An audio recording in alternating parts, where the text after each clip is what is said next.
Yo, what's going on? It's your boy Nimbus here with a brand new review for you guys today. Welcome to my channel. Welcome to the scales of judging. This is what I call my reviews because around here we're newest and the newest has his scales. So we're just going to judge if you're going, we're going to be going in afterlife. So today we're going to put Star Wars Jedi Survivor on scale of judgment. And I hope you all are enjoying this video. Do all things algorithm likes, like video, comment, and subscribe. Link in the box below for my Twitch stream, as well as Linktree, which gives you links to all of my channels, including support channels as well, merch, and things like that. Let's get into today's video. Star Wars Jedi Survivor takes place 5 years after the events of Fallen Order. Seer, Grease, Merrin, and Cal have all gone their separate ways. Seer is all trying to return the history of the Jedi. Grease is off to lay low and live a normal life. Merrin, at the start of the game, went back to Dathomir. Cal has become what the Empire refers to as a Jedi terrorist. You start the game off working with some friends in a gun for hire named Bode, trying to steal important information from a senator. The senator being the Padawan who we saw in the trailer. You know, the very first trailer, we were all like, oh, is that Galen Merrick? Who is this guy? Is this guy the Grand Inquisitor? What's going on here? Like, that Padawan, he's the senator. First spoiler alert, this senator isn't really important and doesn't even stay in the game longer than it takes for you to do the first few minutes of the game. So a character we assume will be an important character via the trailer. It's just a throwaway character in the opening sequence of the game. Now, I'm not going to tell you about the entire story, so don't fear this being like a massive spoiler video. It won't be. This video will not contain many spoilers at all, just some small nuggets without any context. Jedi Survivor contains the amazing storytelling of the first game. Respawn once more outdoing themselves in this department. At the time of recording, Jedi Fallen Order and Jedi Survivor are the only canon video games, so it's massive that they hit it out of the park and with the story, most importantly, which Respawn mostly did. It is well written, amazingly acted across the board. Whether it's Cameron Monaghan, who voices whom voices Cal Kestis, the legendary Deborah Wilson, who is back as Seer, Noshir Dalal, who was the new character Bode. You remember his voice from Red Dead Redemption 2 as Charles. Tina Levev, I'm probably pronouncing her last name wrong. If I did, she can punch me in the face. I don't care. Who's back as Merrin, Cody Verne as Dagan Gera, Daniel Roebuck as Grease, and DC Douglas, who voices a new villain in the game named Ravis. And lastly, Tracy Ethaker, again, if I'm not your last name wrong, Tracy, you have all the missions, step on me, who voices Centauri Kree. All of them in the side characters voice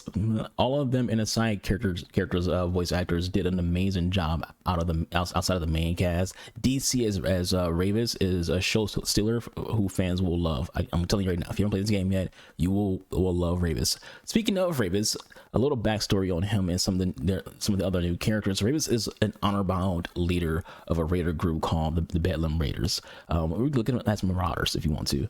He is a Gundam whom can live for hundreds of years. If you ever watched like the old Clone Wars animation, not like the one everyone talks about, but the older one, there's actually a Gundam in there who fought Obi-Wan Kenobi, so you might remember that name. But anyways, get back on topic. He himself had been alive since the High Republic era, where he met and joined with the main villain of the game. Centauri Kree is a High Republic Jedi known for her high level of intelligence and tech capabilities, more so those things are her own force abilities. She was seemingly the love interest of the main villain before he turned, and a constant guide for Cal during this game. Lastly, the character I want to talk about is Dagan Gera, whom, spoiler alert, is the main villain of the game. He is a High Republic Jedi who turned against the Jedi after feeling betrayed by them. Dagan is the Jedi in the back of the tank during the trailer.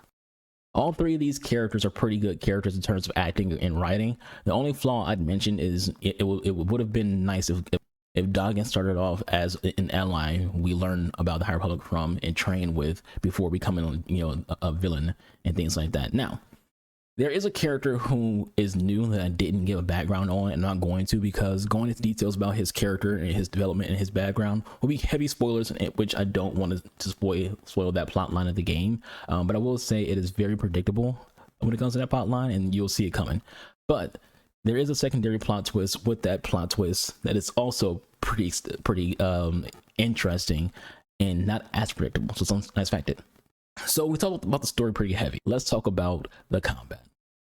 The combat of Jedi Survivor is a bit more open than Fallen Order. You have pretty expansive skill trees options from the survival upgrades to 5 light circumstances, all with their own skill tree, to multiple force abilities with their own skill trees, including Confusion, which allows you to mind trick enemies into fighting on your side. I mentioned there's 5 stances in the game. You can use 2 stances at a time, but there's 5 total. You have your normal default single blade stance, dual wielding saber stance, blaster stance where you can use a single blade and a blaster. Then you have dual bladed, and you have cross guard if you want to get your Kylo Ren on. Now, single blade, dual wield, and double bladed were in the first game. Blaster and crossguard are the new stances. So blaster, you get your ammo back by doing melee hits with your single blade. There's a few special upgrades you can get, and like your lightsaber, your blaster is customizable. Crossguard is like using the big claymore sword. It's the slowest wielding saber stance in the game, but it's also the strongest and hella fun to use. Fighting in this game is just as smooth as the first game. They didn't reinvent the wheel when it comes to fighting in this game, and they didn't need to. Like there's some things I tweak, but they didn't need to reinvent the wheel, and they didn't. There is one flaw in combat, which is bad dodge system. It's not like insanely bad, but the dodge system in this game could be a lot better. You can telegraph a move from 3 miles away, and no matter how many times you bash a dodge button, Cal will still be too slow to dodge or not dodge at all. I think this game would have been better in this regard had it had a similar dodge roll system as the Soul games, or a dodge system similar to Hogwarts Legacy. Yes, Hogwarts Legacy. Which, oddly enough, has a dodge where you can kind of teleport, which seems like a force ability in freaking Harry Potter more so than one in actual Star Wars. Like, for all of you who play Hogwarts Legacy, you might know what I'm talking about. But basically, when we try to do this dodge, which is an unlock, you don't have it automatically. It's an unlock you get in the game. Your character will basically do like a speed force dash go in any direction. This game would benefit if it had something similar to that, because it seemed like it's more fit for Star Wars than it will be for Hogwarts. And quickly, I do want to talk about the platforming. This is where the game isn't as smooth and could have used some more polish. Sometimes you'll go for like a wall run and Cal won't even bother. Sometimes you go to grab a rope with the force and Cal won't even bother. Sometimes you'll go do a jump and Cal won't bother. It leads to frustrating moments for an otherwise very quick platforming interaction. One thing that's new to the game that I think they dropped the ball on is the bounty system. The idea of the bounty system is really good. The story that they have for it is pretty good. It itself is great. The issue here is, there's a new character named Cage who gives you names of bad people who you have to go on a bounty hunt for. You take them out and get currency to buy things from Cage's shop. The idea is nice, and Cage is a great and cool character. There's a secret cameo at the end of the storyline, which is what makes it more so worth experiencing. But as nice as that is, the issue is majority of the bounty targets are copy-pasted enemies. Not only that they are enemies that you'll face throughout the game in general, they are also just the same people over and over again. So you're facing the same enemies in the main game that you're just playing it without doing a side quest. But if you do this side quest, this bounty quest, you are facing those exact same enemies, but as boss enemies, air quotes, and they're just the same. They're not even reskinned. They're just the same people, and you'll face a lot of them multiple times in the bounty system itself. It just gets really old and tedious, and it kind of ruins it. This means a big negative. It kind of, like I said, ruins the quest line, because it got old fighting the same people over and over again pretty fast. One of the crashes that would often happen in the game for me is whenever I would freaking beat Vader. Slight spoiler there. Whenever you out fight Vader and beat Vader, there'll be a cutscene that plays out. I'm not going to share the cutscene because, again, I'm trying to avoid most spoilers in the game. The game will crash, and when it crashes during cutscenes, it's not saved, so it's no auto save. So I have to refight Vader every time I freaking get to a point in the game where I beat Vader and get to that cutscene. So the 2 times I beat the game, I beat it on Jedi Knight and Jedi Master, both playthroughs. So when it comes to that, on both difficulties, I beat Vader, the game will crash when a cutscene plays and have to refight me again. Another bug in the game is sometimes you will literally perfectly time a dodge for one of the unblockables. Unblockables is whenever someone turns red, and they'll still auto grab you even if you freaking perfectly time it. Like, you literally see the enemy literally change direction mid-air or mid-sprint or whatever towards wherever you dodge to. There's also a bug where usually there's like a scripted lockup in saber fights. You have to bash X. There was one moment where I was fighting Bode where it was supposed to be a lockup moment, but it didn't. So there's like a bash X icon on the screen while I'm trying to also dodge Bode at the same time, because he's not doing what he's supposed to be doing at that exact moment in the game. Irritation.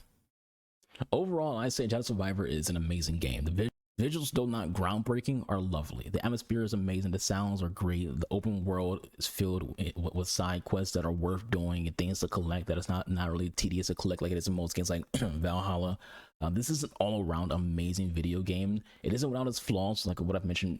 Plus, you know, the fact that you can't even change the color of the mantis in this game, which is weird. The first game you can customize your mantis color. This game you can't, but you can't customize Cal's outfit pretty extensively. You can also customize his hair pretty extensively, as well as his facial hair. Then there's the cameo boss fight towards the end of the game, similar to that of the cameo in the previous game, but you actually get to take part in the fight instead of, you know, just running from them.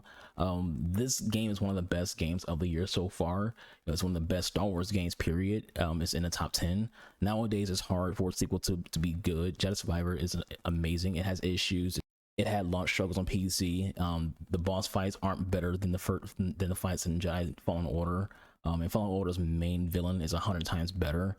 But on its own, if you're just comparing it to itself and not comparing it to the previous game, it is a great game. You know, on its own, Jedi Survivor holds itself very well. It's a little bit easier, but it holds itself very well. It is a phenomenal video game. If you are a Star Wars fan, this is a must-own game. If you aren't a Star Wars fan, but you like open world RPGs with action combat, then you should also be checking out this game, including Jedi Fallen Order itself. You know, this is a great game. You know, I can't stress that enough. Like, yeah, I mean, just some flaws here and there, but if you listen to those flaws, they're not major things. So this is a very good game. Even like I said before, that even though the visuals aren't groundbreaking, it's still good visuals that hold up for the current generation of consoles and PCs. It is still a good looking game. It's just, you know, sometimes when a new game comes up, people want to see a leaping in visuals. This doesn't do that, and that's fine. It doesn't have to. This is a very good game. I do recommend picking it up, and it's always same when it comes to my reviews. I don't do grades. I don't do like it's a 5, it's a 6, 7, things like that. I used to back in the day, but now I don't, because I feel like it's redundant. You know, I'll tell you if I think the game's good or not. You can try it out yourself. Giving it a score won't really change anything. You know, you're gonna try to compare it. People will try to compare one score to another game's score, and it can just be silly. Just know that I personally think this is a great game. I do think you guys should try it out. I love it. Like I said, I'm on my new game plus playthrough, my Twitch stream, which you can follow in the description box below with a link in the description box below. It's a great game. Respawn did a phenomenal job across the board. Writing's good, characters are good, voice acting is phenomenal. Lovely game. You guys should check it out. Sealed approval. But with all that said, that's it for your boy. I hope you all, you know, have a good day, rest of your day. Y'all stay safe. You'll be content to another. Do all things I love and likes. Like the video, comment, subscribe. Hit the links in the description box below. I've been your boy Anubis. I'll catch you guys when I talk to you guys. I'm out of here. Deuces.